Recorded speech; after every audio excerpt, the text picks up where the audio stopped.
Bismillahirrahmanirrahim. Assalamualaikum warahmatullahi wabarakatuh. Bertemu kembali bersama Bu Rina. Gimana kabarnya? Semoga kalian tetap sehat dan tetap semangat.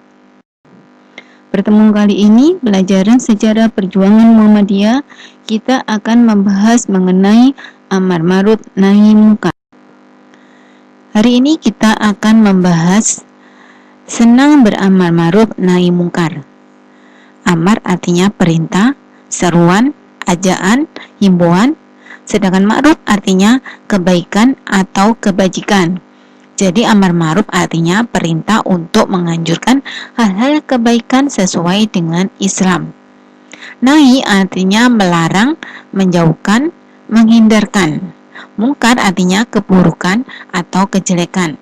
Nahi mungkar artinya larangan terhadap sesuatu atau perbuatan yang mengandung keburukan.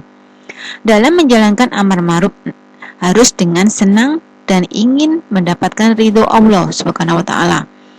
Amar ma'ruf yang dilakukan diantaranya saling menasihati, mengarahkan kepada kebaikan, nasihat-nasihat dengan kebenaran dan kesabaran.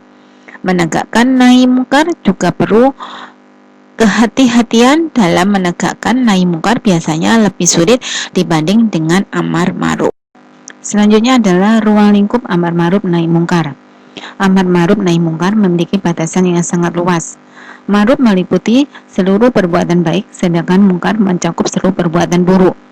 Dalam ajaran Islam, perbuatan ma'ruf antara lain mengamalkan rukun Islam, jujur, sabar, membantu orang yang membutuhkan, infak, sedekah, silaturahim, menghormati orang tua, terutama ayah dan ibu, menuntut ilmu, menjaga hak sesama, menjaga pergaulan, dan lainnya.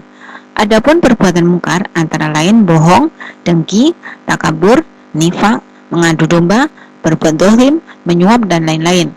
Dalam surat Al-Imran ayat 114 yang artinya mereka beriman kepada Allah dan hari akhir, mereka menyuruh kepada yang ma'ruf dan mencegah dari yang mungkar, dan bersegeralah kepada atau mengerjakan kebajikan. Mereka itu termasuk orang-orang yang soleh. Dari Abu Hurairah radhiyallahu anhu katanya, saya mendengar Rasulullah bersabda, barang siapa di antara engkau melihat suatu kemungkaran, maka hendaklah mengubahnya itu dengan tangannya. Jika tidak dapat dengan atau kekuasaannya, maka dengan lisannya, dengan jalan menasihati orang yang melakukan kemungkaran tadi.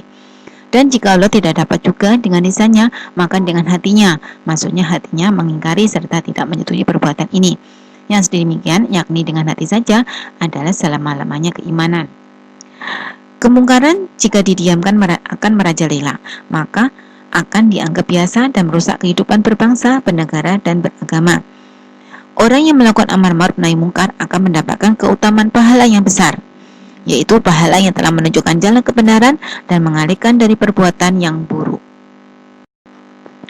Cara menjalankan amar ma'ruf nahi mungkar harus menampilkan sikap lembut, tenang, mengamati situasi, kondisi, dan tahu resiko. 1. Mencegah kemungkaran yang dikemas dalam bentuk nasihat dan wejangan, serta menanamkan rasa takut kepada Allah Subhanahu wa taala. Langkah ini ditujukan kepada pelaku kemungkaran yang mengetahui hukum syariat terkait dengan perbuatannya. Langkah ini berbeda dengan pertama yang umumnya diterapkan kepada selaku kemungkaran yang tidak mengetahui hukum syariat. Misalnya tentang janji Allah Subhanahu wa taala bagi orang yang taat kepadanya dengan metode hikmah dan arahan yang baik. Yang kedua adalah dengan teguran yang keras. Langkah ini ditempuh ketika pelaku kemungkaran tidak jera dengan metode langkah sebelumnya. Yang ketiga adalah ancaman dan menakut-nakuti. Langkah terakhir yang bisa ditempuh dalam melakukan pengingkaran kemungkaran dengan lisan. Contoh, kalau engkau tidak bisa menghentikan perbuatanmu, aku akan bertindak, atau aku akan melaporkan kepada pihak berwajib agar menghukum dan memenjarakanmu. Selanjutnya adalah Muhammadiyah sebagai gerakan dakwah. Perserikatan Muhammadiyah memiliki banyak amal usaha, diantaranya tabligh, pendidikan, ekonomi, sosial, dan budaya.